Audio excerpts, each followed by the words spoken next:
Hello and welcome everyone to our YouTube channel ISET College. My name is Parag Mudgal and I am the faculty of Confiders ISET College of Professional Study. Today I am going to teach you another topic in operating system named process scheduling. Process scheduling actual में होता क्या है, उसके लिए सबसे पहले हमें ये चीज़ का नॉलेज होना चाहिए कि एक प्रोसेस क्या होती है। प्रोसेस किसी भी चीज़ को शुरू से लेके आखिरी तक करने के बीच में जो भी तरीका और जो भी रिसोर्सेज हमने यूज़ करे हैं उस प्रोसेस को करने के लिए, उस कार्य को करने के लिए, वो हमारा पूरा कहलाता है एक प्रोसेस। तो ऑपरेटिंग सिस्टम और सीपीयू के टर्म में प्रोसेस होता क्या है ये समझ लीजिए। A program does nothing unless its instruction are executed by a CPU. Means कि कोई भी प्रोग्राम आपके सीपीयू में कुछ भी नहीं करता है जब तक कि उसे कोई स्पेशल इंस्ट्रक्शन न दिया जाए सीपीयू के द्वारा। तो सीपीयू के द्वारा इंस्ट्रक्शन दिया जाएगा तभी प्रोग्राम एग्जीक्यूट होगा। Then a program in execution is called a process. Means एक प्रोग्राम जब एग्जीक्यूट हो रहा है, जब वो एग्जीक्यूशन में होगा, तो जो प्रोग्राम है हमारा अगर वो एग्जीक्यूट होगा तो उस एग्जीक्यूशन में जो प्रोसेस, जो एग्जीक्यूशन में जो टाइम लगेगा हम उसे बोलेंगे प्रोसेस। और in order to complete its task process needs the computer resources. Means कि अगर हमें कोई भी टास्क कंप्लीट करना है, कोई भी प्रोसेस हमें कंप्लीट करना है, तो उसके लिए हमें लगेंगे कुछ कंप्यूटर रिसोर्सेज। जैसे अगर आप कोई डॉक्यूमेंट को प्रिंट दे रहे हैं तो उसके लिए आपको रिसोर्स में प्रिंटर लगेगा, ठीक है। अगर आपको कुछ स्कैन करना है तो आपको स्कैनर लगेगा। अगर आपको कोई भी म्यूज़िक प्ले करना है तो आपको ऑडियो डिवाइसेस लगेंगे, स्पीकर्स लगेंगे। अगर आपको इनपुट देना है आपकी वॉइस सिस्टम में तो आपको माइक्रोफोन लगेंगे। तो इस तरह से डिफरेंट प्रोसेस को कंप्लीट करने के लिए हमें डिफरेंट रिसोर्सेज की ज़रूरत पड़ती है, ठीक है। और हाँ, आपकी जो प्रोसेस है ज़रूरी नहीं कि एक हो, ठीक। मल्टीपल प्रोसेस आपके सिस्टम में होती है और मल्टीपल प्रोसेस को रन करने के लिए, उन्हें मैनेज करने के लिए हमें प्रोसेस शेड्यूलिंग की ज़रूरत पड़ती है। और प्रोसेसेस हमारी जितनी भी होती हैं उनको इनपुट आउटपुट की मदद से कम समय में ज़्यादा से ज़्यादा हमारे टास्क कंप्लीट करना, ये हमारे ऑपरेटिंग सिस्टम की एक रेस्पॉन्सिबिलिटी होती है। नेक्स्ट हमारा इंपॉर्टेंट चीज़ में आती है प्रोसेस स्टेट। प्रोसेस की स्टेट क्या होती हैं, यहाँ पर मेनली आपकी 5 स्टेट होती हैं प्रोसेस की। कौन कौन सी? New, running, waiting, ready, terminated. ये 5 आपकी मेन स्टेट हैं। इसमें सबसे पहली है आपकी न्यू। तो न्यू होता क्या है? The process is being created. Means जब आपकी प्रोसेस जो है वो क्रिएट करी जाती है, सिस्टम के अंदर लाई जाती है सीपीयू के द्वारा, या सीपीयू में लाई जाती है ऑपरेटिंग सिस्टम के थ्रू, तो हमारी जो प्रोसेस है वो होती है न्यू स्टेट में। जब भी कोई नई प्रोसेस क्रिएट होगी तो हर उस प्रोसेस के लिए वह स्टेट न्यू होगी। Then running, instruction are being executed. Means उस प्रोसेस को करने के लिए जो भी इंस्ट्रक्शन है, जो भी वो प्रोसेस है, वो जब होना स्टार्ट होगी, प्रोसेस रनिंग में जाएगी, तो वो कहलाती है रनिंग। एग्जीक्यूशन स्टार्ट होता है तो रनिंग। तो देखिए, जैसे कि हमने एक प्रोग्राम क्रिएट करा जो 2 नंबरों का ऐड करा रहा है। हमने इनपुट्स लिए 2 नंबर ए और बी। मीन्स हमने लिया मान लो 1 या फिर 2, एक 1 और एक 2। देन हमने उसे प्लस कराया, एक नया वेरिएबल हमने लिया C equal to A plus B, तो हमने उसे स्टोर करवा दिया। तो ये यहाँ पर हो रहा है हमारा एग्जीक्यूशन। जब ये 2 नंबर ऐड होंगे तो वो हमारा एग्जीक्यूशन होगा और प्रोसेस हमारी रनिंग स्टेट में चली जाएगी। अगली स्टेट है हमारी वेटिंग। अब वेटिंग स्टेट कब आती है? The process is waiting for some event to occur such as input output completion और reception of a signal. Means अब वेटिंग स्टेट कैसे? मान लो मैंने किसी सिस्टम या कोई भी डॉक्यूमेंट का मैंने प्रिंट दिया, तो प्रिंट देने के लिए मेरा पास प्रिंटर होना चाहिए और प्रिंटर का खाली होना ज़रूरी है। अगर प्रिंटर है और प्रिंटर खाली नहीं है तो उस कंडीशन में वो हमारी जो प्रोसेस है उसे वेट करना पड़ेगा प्रिंटर के खाली होने का, प्रिंटर के रिसोर्स को रिलीज़ करने का। तो ऐसी कंडीशन में हमारी प्रोसेस वेटिंग में चली जाएगी। और फिर रहता है ready. The process is waiting to be assigned to a processor. Means जब प्रोसेस हमारी वेटिंग स्टेट से वापस से रनिंग में आने के लिए वो जाती है कहाँ? रेडी स्टेट में। मीन्स अगर उसका इनपुट आउटपुट वाला जो भी ऑपरेशन है वो ख़त्म हो गया तो उसके बाद में वो कहाँ आ जाएगी? रेडी स्टेट में, ठीक है। देन आखिरी में जब प्रोसेस हमारी पूरी कंप्लीट हो जाएगी तब वो होती है terminated. The process has finished his execution. जब प्रोसेस का एग्जीक्यूशन कंप्लीट हो जाएगा तब वो चली जाएगी कहाँ? टर्मिनेटेड स्टेट में। इस तरह से ये हमारी 5 स्टेट है, न्यू, रनिंग, वेटिंग, रेडी और टर्मिनेटेड। ठीक, नेक्स्ट हमारा इम्पॉर्टेंट टॉपिक जो आता है वो आता है प्रोसेस लाइफ साइकिल। तो प्रोसेस की जो स्टेट है, डिफरेंट स्टेट मिला करके क्या बनेंगी, ये बनाती हैं एक प्रोसेस का लाइफ साइकिल। वो कैसे, ये मैं आपको समझा देता हूँ। प्रोसेस लाइफ साइकिल यहाँ पर वही हमारी जो बेसिक 5 स्टेट है वो हमने लिख ली, न्यू, रेडी, रनिंग, टर्मिनेटेड और ये यहाँ पर हमारी वेटिंग, 5 स्टेट हो गई। सबसे पहले न्यू में क्या होगा, हमारी प्रोसेस जो है वो होगी क्रिएट। न्यू में क्रिएट हुई, न्यू के बाद में अब उसे जो है सीपीयू द्वारा इंस्ट्रक्ट किया जाएगा, तब वो आ जाएगी। जैसे एग्जीक्यूशन स्टार्ट होने के लिए होगा तो वो हो जाएगी हमारा रेडी स्टेट में। रेडी स्टेट में कैसे, मान लो हमारे पास 4 से 5 प्रोसेस हैं, process A, process B, process C, process D. अब ए प्रोसेस जो थी वो न्यू स्टेट में आई, न्यू से वो रेडी में गई और उसका एग्जीक्यूशन स्टार्ट हो गया, वो रनिंग में चली गई। ठीक है, अब रनिंग स्टेट में जब जाएगी तो जो बाद की प्रोसेस है बी, सी, डी, वो कहाँ आ जाएंगी, जो बी प्रोसेस है वो न्यू से मूव होकर के रेडी स्टेट में आ जाएंगी। अब ए प्रोसेस जो है हमारी उसका रनिंग होकर के वो टर्मिनेट हो जाएगी, तो बी जो प्रोसेस है वो रेडी से उठ के रनिंग में आ जाएगी। इस तरह से रेडी टू रन ये हमारा स्टेट इनका चेंज होता रहेगा। तो ये कैसे होगा, ये शेड्यूल्ड होंगी या फिर डिस्पैच्ड होंगी रनिंग के लिए रेडी स्टेट से। ठीक है, पहले तो सारी प्रोसेसेस क्रिएट हो गई ए, बी, सी, डी, बाद में सारी की सारी प्रोसेस हमारी रेडी स्टेट में आ गई।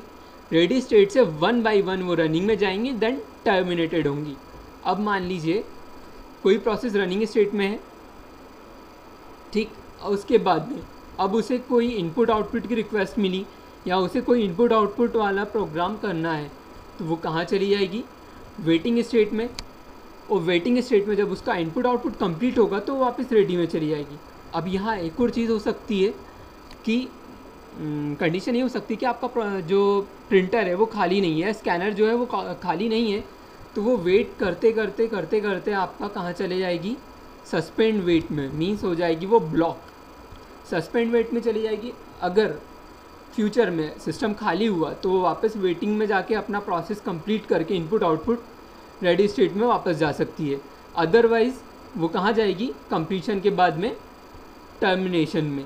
अगर यहाँ पर इनपुट आउटपुट ख़त्म हो गया है और आगे कोई चीज़ नहीं है तो वापस आपका टर्मिनेट होके बाहर हो जाएगी कंप्लीट होकर के।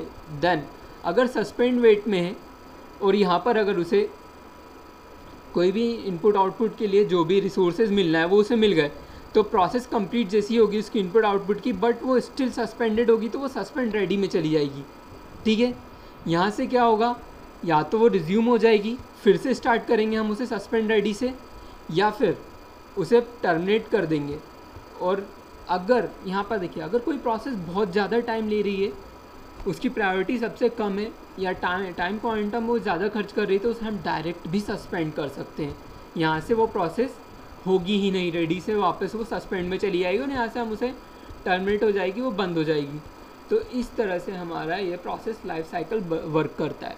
कैसे, न्यू से प्रोसेस सारी आएंगी रेडी में, रेडी से वो रन में जाएंगी, रन से अगर वो कोई भी इनपुट आउटपुट नहीं ले रही है, कुछ भी नहीं कर रही, तो डायरेक्ट कंप्लीट होकर टर्मिनेटेड। अदरवाइज़ इनपुट आउटपुट है तो वो जाएगी आपकी वेट स्टेट में। फिर इनपुट आउटपुट कंप्लीट होने के बाद में वापस रेडी और उसका बचा हुआ काम को कंप्लीट करके वो टर्मिनेट हो जाएगी। अदरवाइज़ इनपुट आउटपुट नहीं मिल रहा है तो सस्पेंड होके वो सिस्टम से बाहर चली जाएगी। तो ये आपका इतना पूरा जो प्रोसेस है ये कहलाता है प्रोसेस लाइफ साइकिल। डायग्राम आप अच्छे से याद रखिएगा तो आप ये सारी जो भी इसकी डिफरेंट स्टेप्स हैं उन्हें एक एक करके आप एक्सप्लेन कर सकते हैं।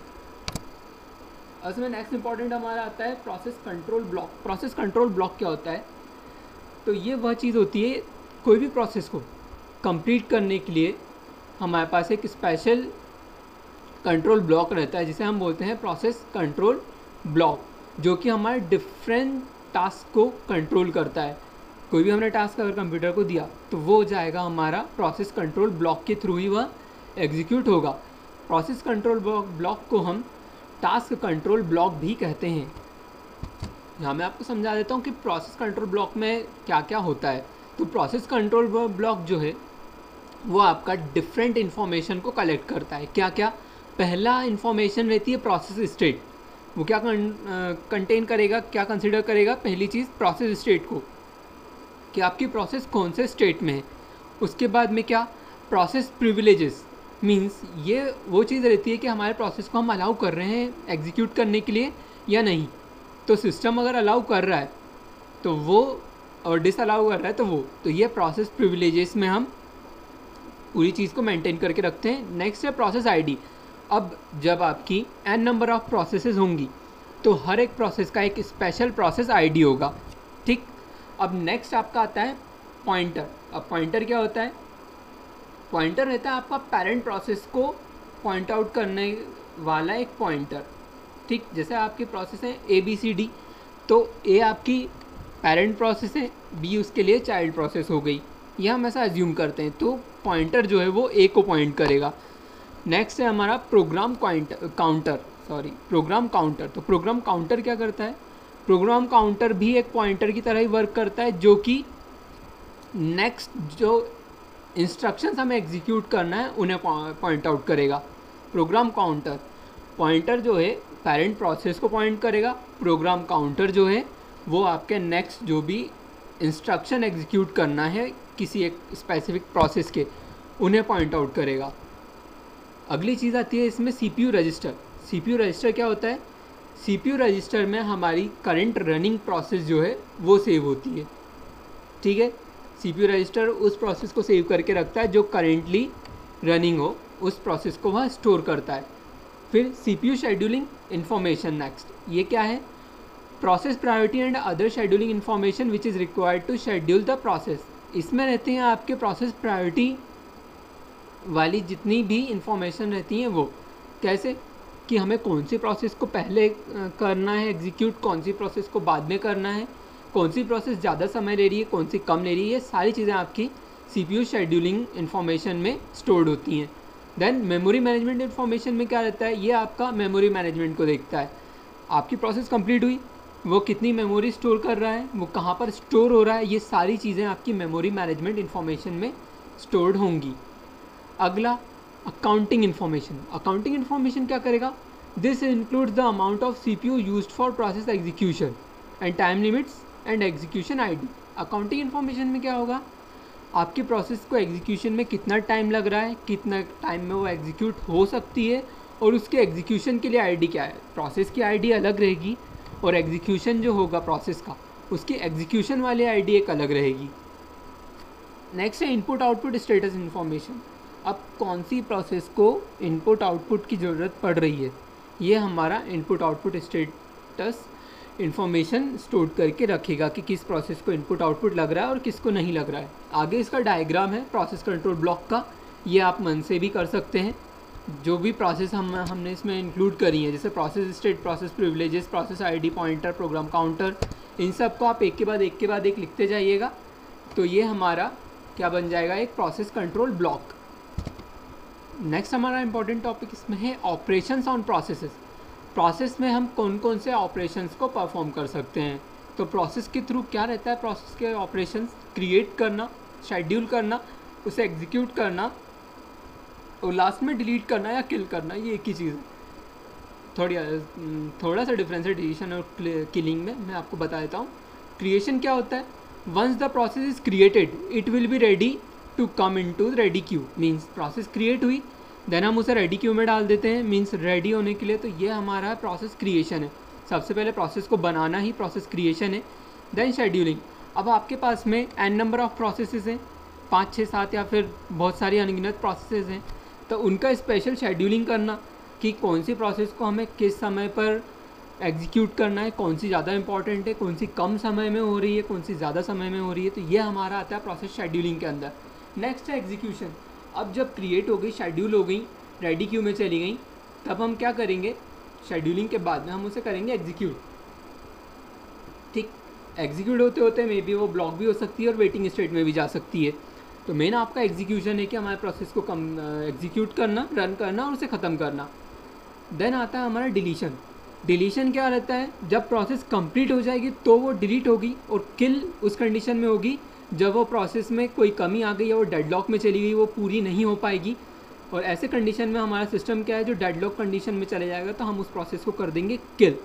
तो ये सारा आपका जो भी ऑपरेशन परफॉर्म होते हैं ये सब आपको प्रोसेस कंट्रोल ब्लॉक के थ्रू ही करे जाते हैं। अगला टॉपिक इस यूनिट में है टाइप्स ऑफ शेड्यूलर्स। शेड्यूलर मैंने आपको बताया जो कि आपके प्रोसेस को डिफरेंट शेड्यूलिंग करेगा, कौन सी प्रोसेस पहले, कौन सी बाद में, कौन सी बीच में। तो इसके लिए हम यूज़ करते हैं कुछ शेड्यूलर। तो कुछ नहीं, सिर्फ 3 शेड्यूलर यूज़ होते हैं, लॉन्ग टर्म, मीडियम टर्म और शॉर्ट टर्म। तो देखिए यहाँ लॉन्ग टर्म शेड्यूलर क्या होता है। Long term scheduler is also known as job scheduler.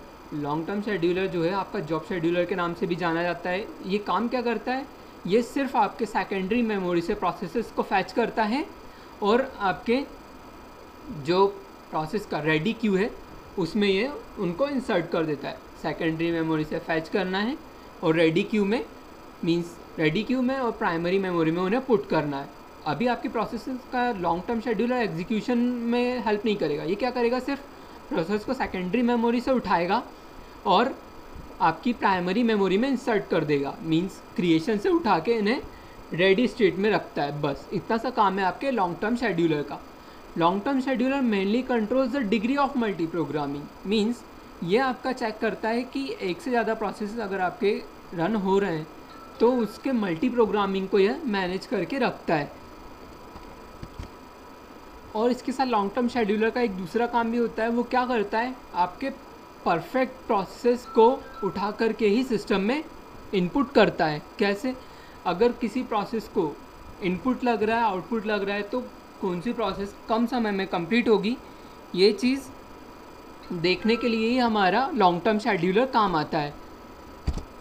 Next हमारा short term scheduler. Short term scheduler का सीपीयू शेड्यूलर भी कहा जाता है। शॉर्ट टर्म शेड्यूलर क्या करता है, ये प्रोसेस को आपके सीपीयू से उठा करके, मींस जो हमारा रेडी क्यू है, रेडी क्यू से उठा करके सीपीयू को देता है एग्जीक्यूशन के लिए। ठीक है, रेडी क्यू से प्रोसेस को फैच करा, देन उन्हें एग्जीक्यूशन के लिए भेज देना। सीपीयू फिर उन्हें एग्जीक्यूट करेगा एंड देन हमारी प्रोसेस आगे चली जाएगी। इसे जो भी ये पूरा काम है ये रहता है शॉर्ट टर्म शेड्यूलर का। लॉन्ग टर्म क्या करेगा, प्रोसेस को सेकेंडरी मेमोरी से उठा के रेडी क्यू में रखेगा। Short term scheduler ready queue से उठा के उन्हें सीपीयू को दे देगा। ये दोनों शेड्यूलर के अलग अलग काम हैं। अब शॉर्ट टर्म शेड्यूलर और क्या करता है, यह एक स्पेशल शेड्यूलिंग एल्गोरिथम को यूज़ करेगा जिससे ये प्रोसेस को डिस्पैच करेगा एग्जीक्यूशन के लिए। ठीक, अब ये इसमें एक चीज़ देखी जाती है, जिस भी प्रोसेस का बर्स्ट टाइम सबसे कम होगा वो प्रोसेसेस पहले एग्जीक्यूट होती हैं। अब बर्स्ट टाइम अगर कम है, बर्स्ट टाइम होता है प्रोसेस के शुरू से लेके अंत तक का पूरा समय, वो कहलाता है बर्स्ट टाइम। तो अगर सीपीयू बर्स्ट टाइम किसी प्रोसेस का कम है तो हम उसे पहले रन कराएंगे। अब इस कंडीशन में जिन प्रोसेसेस को ज़्यादा टाइम लगना है वो प्रोसेस हमारी पीछे आती जाती हैं। जैसे ABCD हमारे पास प्रोसेसेस हैं। अब इसमें माना A प्रोसेस को कम टाइम लग रहा है, C प्रोसेस को कम टाइम लग रहा है और D को कम टाइम लग रहा है और B को सबसे ज़्यादा टाइम लग रहा है, तो क्या होगा, A एग्जीक्यूट होगी, C एग्जीक्यूट होगी, D एग्जीक्यूट होगी, बट B एग्जीक्यूट नहीं होगी। इस कंडीशन में क्या होगा, B हमारी डिले होती चली जाएगी और वो वहाँ जो एक कंडीशन स्टार्ट हो जाती है, जो कंडीशन बनती है वो कहलाती है आपकी स्टारवेशन। प्रोसेस तो है बट उसको समय बहुत ज़्यादा लग रहा है। अब उसे जब रिसोर्सेज नहीं मिलेंगे तो वो हमारा हो जाएगा कौन सी कंडीशन, स्टारवेशन। अगला हमारा इसमें है third scheduler, medium term scheduler. तो मीडियम टर्म शेड्यूलर क्या होता है, ये वो काम करता है जब हमारी प्रोसेस रन हो रही है, एग्जीक्यूट हो रही है। अब उसे इनपुट आउटपुट की वजह से, इनपुट आउटपुट वाला कोई प्रोसेस हमें करना है, प्रिंट देना है, स्कैन करना है, तो इसलिए प्रोसेस रेडी से हट करके, एग्जीक्यूशन से हट करके आ जाती है वेटिंग स्टेट में। अब अगर प्रोसेस कोई सी वेटिंग स्टेट में है और उसने इनपुट आउटपुट कंप्लीट कर लिया तो उसे वापस सीपीयू में भी जाना पड़ेगा। अब वापस सीपीयू में कौन लेके जाएगा, उस चीज़ को शेड्यूल करेगा हमारा medium term scheduler. Waiting state से प्रोसेस को रेडी स्टेट में या टर्मिनेटेड स्टेट में कौन लेके जाएगा, वो लेके जाएगा मीडियम टर्म शेड्यूलर। और ये जो भी प्रोसेस है ये किसके थ्रू करेगा, ये होती है कॉन्टेक्स्ट स्विचिंग और स्वैपिंग के थ्रू। कॉन्टेक्स्ट स्विचिंग और स्वैपिंग होगी तभी आपकी जो प्रोसेस है वो एक जगह से दूसरी जगह पे जंप करेगी। नेक्स्ट हमारे 3 इंपॉर्टेंट टॉपिक्स इसमें पूछे जाते हैं एग्ज़ाम में। CPU burst, input output burst और डिस्पैचर, ये अलग अलग चीज़ें ये होती क्या हैं। देखिए CPU बस्ट क्या होता है, किसी भी प्रोसेस को शुरू से जब वो सिस्टम में एंटर करी और वहाँ से उसके एंड होने तक का जो समय हमारा है वो कहलाता है CPU बस्ट टाइम। ठीक, इसका एक फॉर्मूला रहता है बस्ट टाइम का, वो है turn around time minus waiting time. Means process को कंप्लीट होने में जितना भी टाइम लग रहा है उसमें से अगर उसमें कोई वेटिंग टाइम है उस प्रोसेस का, उसे हम माइनस कर देंगे तो हमें बस्ट टाइम मिल जाएगा। और वेटिंग टाइम नहीं है तो जो हमारा टर्न अराउंड टाइम पूरा है वही कहलाएगा हमारा CPU बस्ट टाइम। ठीक, नेक्स्ट आता है आपका input output burst time. Input output burst time आपका वह रहता है कि इनपुट आउटपुट प्रोसेस करने में और उसके लिए वेट करने में जो भी टाइम प्रोसेस खर्च करेगी वो कहलाता है आपका input output burst. Input output की प्रोसेस कंप्लीट करने में और उसके लिए वेट करने में जो समय लगेगा वो है इनपुट आउटपुट बस्ट। नेक्स्ट है डिस्पैचर। डिस्पैचर क्या, when the short term scheduler selects from the ready queue the dispatcher perform the task of allocating the selected process to the CPU। Means dispatcher का काम ये रहता है कि जब short term scheduler ने प्रोसेसेस को रेडी क्यू में डाल दिया तो रेडी क्यू से प्रोसेसेस को CPU तक जो भी पहुंचाने का काम होगा वो करते हैं हमारे कौन, डिस्पैचर। और एक रनिंग प्रोसेस को वेटिंग से भी वापस हमारे रेडी क्यू में कौन लेकर के आएगा, वह भी डिस्पैचर ही लेकर के आएगा। तो यहाँ पर हमारे ये कुछ इंपॉर्टेंट टॉपिक्स एंड होते हैं। नेक्स्ट मैं आपको बताऊँगा CPU शेड्यूलिंग एल्गोरिदम क्या क्या होती हैं। Thank you.